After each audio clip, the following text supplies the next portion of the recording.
All right, what's going on? It's Talkin Baseball. Tom Giles, John Tomase, Lou Merloni, and you got the Red Sox in here at 5-5, 500 on the season. They're only one game back, actually, in the division. But I will say this, as you look at it, the starting pitching, this is kind of what you signed up for when you put this rotation together. You're going to get a good start, you're going to get a bad start, and really, you're not going to get a lot of innings out of them, which is going to lead to some 500 baseball league. Yeah, and because you put that rotation together, there were some relievers in that rotation I feel like should be in your pen, and now your pen is sort of struggling. There's 3 or 4 guys down there you trust, but as you saw here today, when you're trailing early in the game, you go to the guys that you just don't want to see in a ball game, and a 2 or 3 run deficit turns into 5 or 6. You can't do that with this lineup. Guys, I'm just going to throw this out there. We've been saying for a week now, for 10 games now, don't worry, they're going to hit. They're going to hit. Could you maybe start hitting just a little? That was supposed to be the strength of this team. We'll get into how they're letting them down offensively right now. And we'll get into...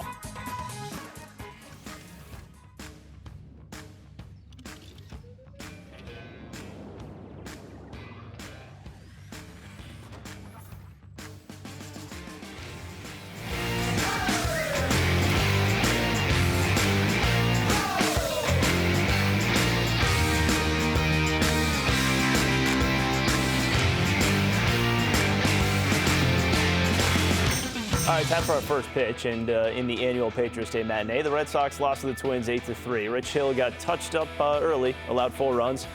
Game got out of hand in the 8th inning when Cutter Crawford allowed 4 more, and the Red Sox fall to 5-5 on the season. So through 10 games, the Sox sitting at exactly 500. Not only that, they're an even 2-2 at home, 3-3 on the road. They've scored 45 runs. They've allowed 43. All this has been presented by Milton Cat, your area Caterpillar dealer. Okay, so I look at this team right now, and I see them at 500, and I don't know, I hate to say this, but I kind of feel like this is what I expected from them at the start of the season. I understand the offense is really good. It's a great lineup and everything else, but I was concerned about the pitching, especially the starters, and here you are. This is a 500 team, and this is actually what they've been for going back to the last 3 months of the regular season last year. Yeesh. Well, I would say this. I think the offense has let me down. We were talking about that. John brought it up early. I thought there was going to be more of these 8-6 type games, 9-7 type games. We saw one in Detroit, but that doesn't count because you're up 9-2 and they gave up 5 in the 8th, whatever it was. So the offense, to me, I don't think they're a 500 team. I look at it now, 6-4 is probably where they should be if they were swinging the bats the way they are. Pitching is a concern, but we knew it was going to be like this. We knew it was going to be a grind. Once Sale went down, he said, okay, can you survive the first couple of months? And then maybe Paxton comes back. I know that's a big if, both these guys. But we knew the first month or 2 was going to be tough to watch. Yeah, my thing is I don't know what they are right now. Yeah. I really don't. Like, offensively, we all assume, and we keep saying it, and we'll get to this in a minute, they will hit, and it seems like they should hit. But, I mean, that's what you were built to do. You were built to do that. And that was going to prop up everything else. And the everything else, I would actually disagree with Giles a little bit. I think the starters have been a little better than I was anticipating. Certainly, there have been some bad starts, but Waka's given you 2 that you could have won. Rich Hill had some very bad luck in his last one. Today, 1 cheap home run, 1 legitimate home run. All right, that's fine. So I just kind of look at it and it's like, what are they? The bullpen's not that great. The offense is not doing anything. And at this point last year, they were already starting to roll. You talk about this rotation. It's like, I don't know, when in the offseason, if you told me that it was going to be Eovaldi, Pivetta, and then Houck, then Waka, then Hill, I would have told you you're nuts.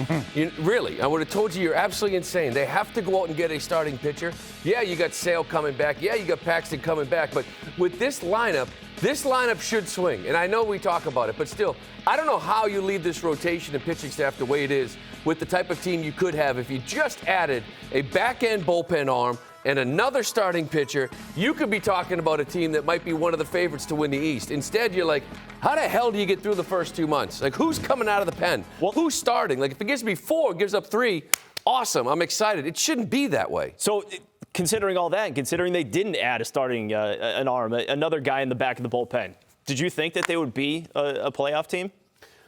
Listen, I thought if you could survive the first couple of months, yeah, you can still get there. You can still win upper 80s, 90 games. Because I do think, again, Sale, Paxton, you can sit on that all you want. But, if you have those two guys in there with an Eovaldi, with Pivetta, with Houck, Whitlock mixed in, I thought it would be enough. I just expected them to come out of the gates. If they're going to come out hot, it was because they were averaging 8 runs a game, and that's not happening. Yeah, and to me, Giles, it's like they bet too much on Chris Sale. I think, Lou, you fall into a trap when you say when Paxton or Sale comes back. Like, you can't count on either of them for anything. Realistically, if you want to wait for them and hope, you can. But if you're Chaim Bloom, I don't think that's a recipe to getting this team to those 88 to 90 wins. There are expanded playoffs, Giles, so you got a better chance of getting there. But it's like we're putting too much on those two guys, and I just feel like that is going to blow up in their face. Meanwhile, they're putting a lot on 3 guys in particular in the lineup right now between Rafael Devers, Xander Bogaerts, Alex Verdugo. If you look at some of the numbers here, those 3 are hitting .339. They've accounted for almost half of the Red Sox hits this season. 6 of the team's 10 home runs.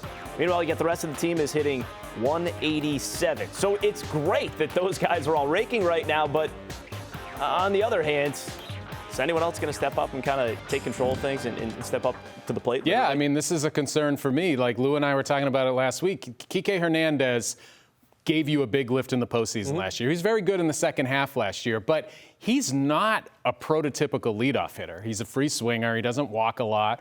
And so you say, why are you married to him at the top of the order? Like, if you were building an offense based on production right now, Verdugo would be your leadoff hitter. But if you didn't want to move him, you know who the next choice would be? It's Jackie Bradley. He's probably been your 4th best hitter after those guys. And that's someone that we were talking about, well, you can bury him in the lineup. That's, he's hitting, 250 or whatever. But he's been one of your better guys. So you're not getting it from Kike at the top of the order. J.D. Martinez has been a .250 hitter now since the start of last June. So you're not getting major production from him. So you just start looking at these pieces and saying, did we miscalculate how good this offense can be? I think Alex is married to Kike in that leadoff spot strictly because he's right-handed. And he wants Devers to hit second. And you can't go Verdugo in that leadoff spot. Then you have to bump Devers all the way to 4. He doesn't want to do that. To me, and once he gets going, we'll see. If you're married to a right-hander, put Trevor Story there. You know what I mean? Even though I know he's pop, he liked to pop early on, right? He liked Mookie leading off that spot. Put Trevor Story leading off, okay? Once he gets kind of into a groove here a little bit, put Kike down in that 6th spot, and keep Verdugo where he is. So you want a righty there, that's fine. But, Kike, like you said, a great postseason. But .250, hitter he was last year, .330 on base. It's not going to get it done.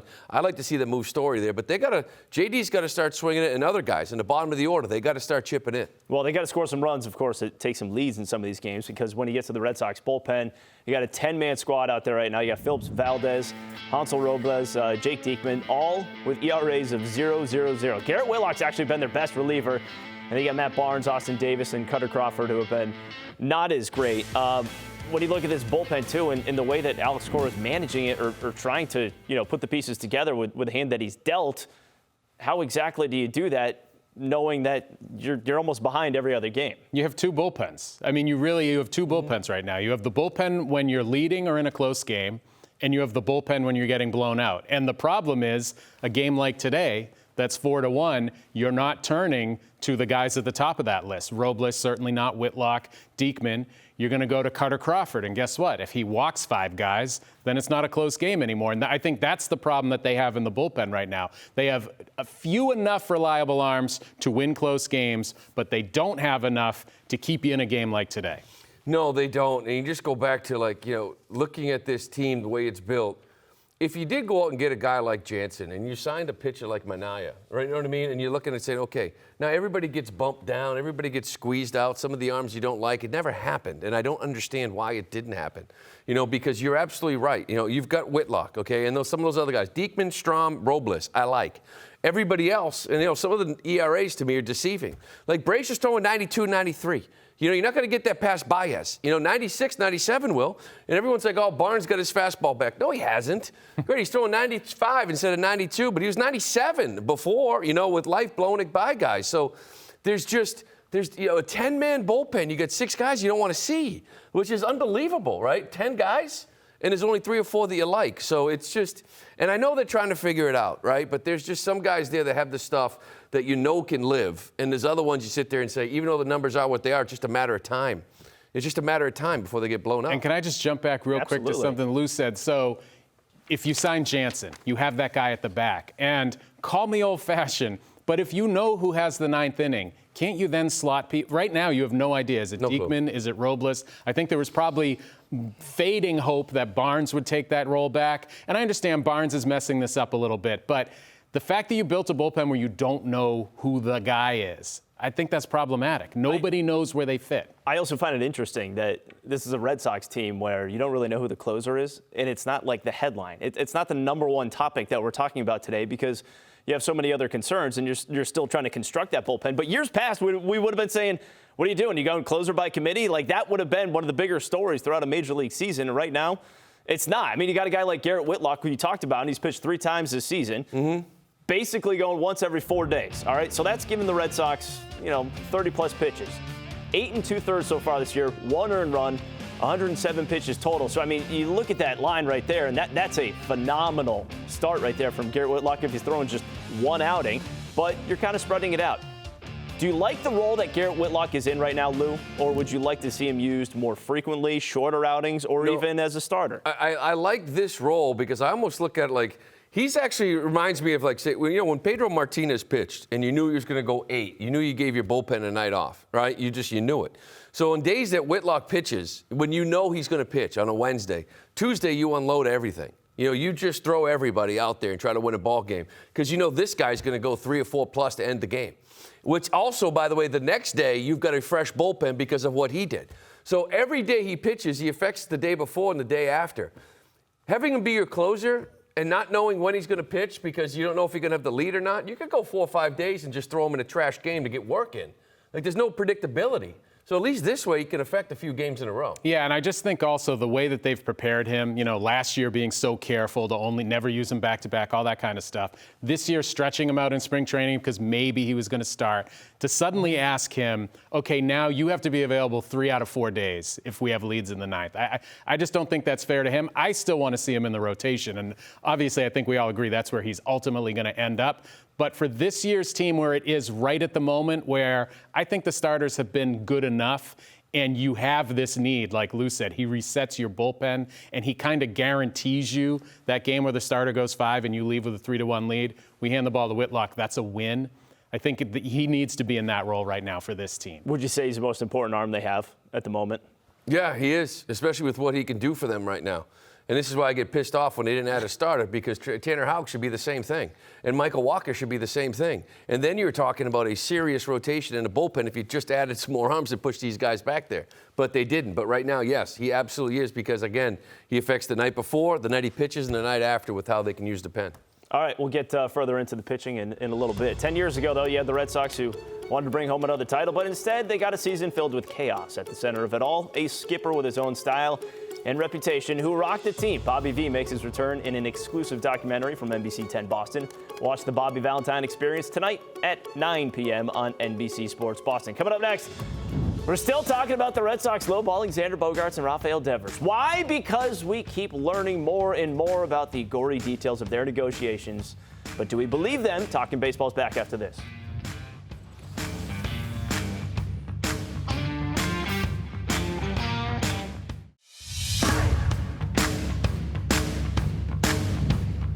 All right, back on Talkin Baseball. John Heyman causing a stir Wednesday, alleging that the Red Sox lowballed both Xander Bogaerts and Rafael Devers. Basically saying that the Yankees and Aaron Judge were about $75 million apart, but that dwarfed what the Red Sox were dealing with Bogaerts and Devers. He thought that was neither Red Sox star believed Boston's offer was in the ballpark or anywhere near it. In both cases, the gap is likely $100 million and maybe much more. A friend of Bogaerts referred to Boston's bid as a slap in the face. Meanwhile, you also learned this week that the Red Sox have apparently not discussed a contract extension with pending free agent Nathan Eovaldi. The 32-year-old righty is in the final year of a 4-year, $68 million contract, which he signed after playing a role in the 2018 World Series. All right, back here, Lou Merloni, Tomase, Tom Giles. The numbers also, by the way, on Xander Bogaerts were 4 years, $90 million, which I think when we all saw that, thought that cannot be right. Like, that is laughable. We buying those numbers? It is laughable, and Giles, I am buying them. Initially, I think Lou would agree with this. You kind of poke around a little bit and say, this can't be true. And there has been nothing from anyone with the Red Sox to suggest that that was so wildly inaccurate that it needs to be corrected. So that, to me, the silence is deafening. So that, to me, says those suckers are real, those numbers are real, and that is insane. That is completely insane. I know we're talking about more money than an average person could understand, but in the context of baseball, to offer that to Xander Bogaerts is beyond disrespectful. It is beyond counterproductive. It is pointless. It is completely pointless. And I do not want to hear, Lou, anyone with the Red Sox, whether it's ownership or management or anyone, tell me for the rest of the year that they really want to keep Xander Bogaerts. Because that offer says, see you later. You see, that's what scares me is the silence since then, right? There hasn't been a denial. Because I'm with you. When I heard that for an entire day, I was like, nope, can't be. There's no way you could tell Xander Bogaerts to listen to the deal. Pick up your 3-year crappy option that we gave you, that we all know you're underpaid, you, yourself, your agent, everyone in the city, everyone, and we're going to give you a 1-year extension for 30. Like, there's no way. Like, it can't possibly be. But they haven't refuted it. They haven't at all. And I know that they don't want to be the Yankees and be Brian Cashman and announce everything they have, but you got to come out and tell me this is wrong. You got to come out and tell me. You can't do a John Lester again. And I don't want to hear Larry Lucchino, who still gets pissed to this day, says it was just the first offer. No, you can't insult someone like that. You can't. When you're going to pay him less than Trevor Story, you know he's a $30 million player, whether you want to pay it or not. You can't go anywhere. I mean, you can't, 8 years, 30. You want to start there, whatever, 7 years, 30, like the Yankees did. Fine. But $4.90? Why even make that offer in the first place? You shouldn't have made it if that's the case. You should not have made it. You should have just said, we'll talk at the end of the year. You shouldn't have made, you can't make that offer. You know why you make that offer? Because you believe in your numbers and you believe that, you know what, what's the harm? Maybe he'll take it. I bet people didn't think Garrett Whitlock would take $18 million to be a big league starter, which we know he's going to be shortly. And he did. So maybe Bogaerts, I mean, talk about not being able to read the room. That is just insane to me that they would offer that. And that's the only thing I can come up with. They thought, you never know unless you ask. Maybe he'll take it. Why would you take that? And if you're Bogaerts, by the way, to bring this back to the Lester thing, what do you have to counter at to get what you really want? 450? I mean, you have to throw out such an insane number. And that was always Lester's thing. I remember talking to him about this. If I counter at so far above what they offered so we can meet in the middle, all they have to do is leak John Lester thinks he's worth $250 million. Yep. And now I'm the bad guy. And so you've put Bogaerts in the same spot. It's not just... And you've had an incredulous look on your face the whole You're not time. even in the same house. Like, you're not even close to the room. You're in the wrong city. They're not reading anything on this one, which then I'm terrified to ask this, but what does this say about what you think's going on with them and Rafael Devers? Well, the scary thing, too, is that in that Heyman report, that Devers' report was that he's looking for an ultra-long deal. Like, a long deal is 8, 9, 10 years. An ultra-long deal is longer than that. You know, at 25 years old, does he want a 10-year deal, 8-year deal to be a free agent at 33, 34, 30? No, he doesn't. So he either wants a 5-year big-money deal or 13, 14 years, which is what Soto already turned down, right? 13, 350. Tatis got a 14-year deal. I mean, this is kind of like the thing. Hey, take me to I'm 38. Take me to I'm 39. So they might have, and I think somebody had reported it, that they might be willing to get out of their comfort zone for Devers at 10, which is great, until you find out he wants 14. Yeah, and you know what, Lou? I don't even buy 10. Right. I don't, like, everyone says, well, they have to sign Devers. You know, Evaldi, okay, pitcher in his 30s, you can make case for that. Bogaerts, you don't know if he's a shortstop. He's about to be 30. He has the power because he can be a free agent. You have all these things. I don't buy for a second when people say, well, they have to sign Devers. Do they? If they're $100 million apart now, are they going to close that gap? I'm not convinced. I'm not convinced at all. I think that Chaim Bloom believes he can win doing it a different way, building the farm system, filling in with complementary players who, by the way, will now have to be primary players. Maybe this might be where they're headed. That way. He doesn't need to win that way, right? You're in Boston now. No, you need to. But you have a payroll. Yeah, you need to. No, and this is the thing with Bloom. We don't know. Everyone's predicting who he is, what he is, Tampa North, whatever it is. We really don't know. It's almost like Charrington the first few years. We don't really know. Then we found out he was a hoarder, and he never wanted to give up anybody at all, you know, in any type of deal. So is this really what Chaim Bloom is? I tell you, in a year from now, we're going to know. Because if Devers is out of here and Bogaerts is out of here and Evaldi is out of here and Mookie was out of here, now all of a sudden we're going to have a different approach to the Chaim Bloom situation. You can go out and get your Kike Hernandez and your Hunter Renfroes and everybody else as long as they're surrounded by Rafi Devers and Bogaerts, guys that are really good players, right? So we'll give it some time. But you start losing too many guys, John. You sit there and say, please don't think you can win with a bunch of, small type deals without these superstars. You can't do that. No, and you shouldn't. You don't have to do it. That's the bigger point. You gotta sprinkle them in. Like Giles was saying, you build around your star players and then you surround them with talent. And yes, Bloom is clearly very good at that. He is very good at finding the undervalued guys. I just don't believe, A, that you can win consistently with just undervalued guys, and B, that you should even be approaching it that way in Boston. By the way, we glossed over Nathan Eovaldi. Yeah. But for my part, okay, if you let Nathan Eovaldi go, what does your rotation look like now? He's your guy for your one-game wild card last year against the Yankees. You advancing? Are you having a postseason run last year without Nathan Eovaldi? I understand his age. I understand his injury history and everything else.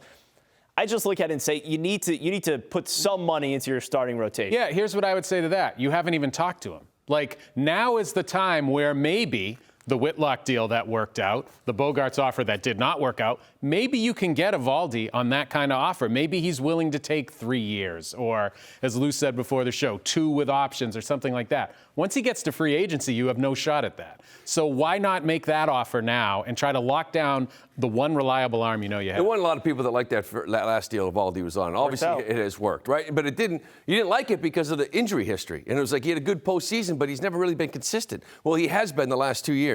So now you're going to sit there and say, okay, will he be from 35 to 36? Do you want to give him a 4-year deal, 2-year deal, 3-year deal with an option? I'm all cool with it. But I do wonder, getting back to that Whitlock deal, where maybe Chaim Bloom's throwing out these little crumbs, seeing who'll take it. If they're sort of side-eyeing him a little bit, right? Just being like, dude, really?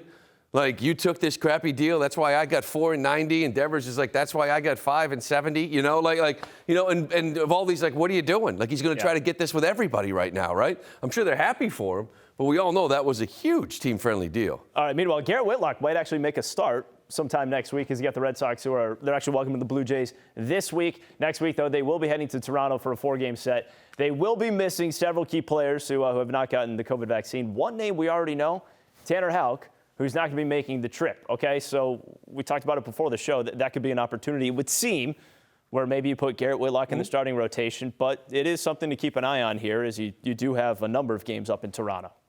It's not good. I mean, these guys, whether you get the vaccine, when you start getting in a situation where you're unavailable, we have no idea who the other players are, right? Now, I don't know if it's just I think the starting hitting lineup, for the most part, will be there, right? But when Houck, and you're forced to use Whitlock in the rotation, you might lose a game on Monday or lose a game on Thursday where Whitlock might have come in and kind of won a ball game. So now they got to traditionally use it a little bit differently, right? So I don't know what the situation is, how many guys they're going to lose. But I think when you're professional athletes, and we've seen if Jaylen Brown, who the hell knows what would have happened if they played Toronto, you got to start thinking about your team. As much as I respect these guys' individual choices, but still, they put them in a tough spot. Yeah, and if you're Tanner Houck and you let your buddy Garrett Whitlock start a game, he might not leave the rotation. What if he gives you 6 shutout innings? People are sort of clamoring, or were in the offseason, for him to be a starter anyway. And so you're opening the door for him. You're opening the door to lose your job. And so I find it incomprehensible is the word that I'll use. I know everyone has individual choices and all that, but when you're on a team and it impacts the team, just get the jab. My God, just do it. But, they have a number of guys who haven't. Well, COVID's certainly still playing a role, because we've seen that already today. The Red Sox dealing with that this morning before today's game. Kevin Plawecki, who did not get to participate. He has COVID, right? Yes. Positive. Yep. So, and he's vaccinated, so he's one of the many vaccinated guys. Before we go, since we saw Kyrie Irving reacting to the Celtics crowd in Game 1 of the NBA playoffs last night, we did want to ask Lou Merloni. He's playing a lot of different ballparks. Have you ever wanted to say, I don't know, give the bird to the fans, give it back to them, react to them a little bit? I would say no, but New York was pretty tough at times. But I usually agreed with them when they told me I sucked, and I was like, and I'd be like, God, will you leave me alone? Yeah. I'm just trying to survive. I know I'm not good. I just want another day in the big leagues. Leave me alone. So that was pretty much it for me. All right, that's going to be it for us. That's Talkin Baseball. See you next week.